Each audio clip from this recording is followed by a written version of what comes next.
ہمارے پیارے نبی حضرت محمد صلی اللہ علیہ وسلم ایک موقع پر امت محمدیہ میں آنے والے واقعات و حادثات کا ذکر کرتے ہوئے اپنی امت کو آخری زمانہ میں ایک خلافت علی منہاج النبوہ کی بشارت دیتے ہیں۔ حضرت حذیفہ رضی اللہ تعالیٰ عنہ سے روایت ہے کہ رسول کریم صلی اللہ علیہ وسلم نے فرمایا، تم میں نبوت قائم رہے گی جب تک اللہ تعالیٰ چاہے گا، پھر وہ اس کو اٹھا لے گا اور خلافت علی منہاج النبوہ قائم ہوگی۔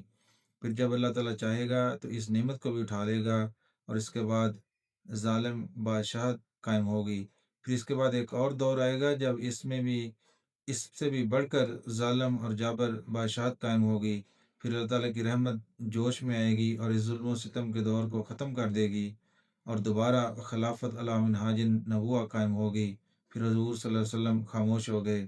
ان پیشگوئیوں کے مطابق اس آخری زمانہ میں خدا تعالیٰ نے ہمیں خلافت علی منہاج النبوہ عطا فرمائی ہے۔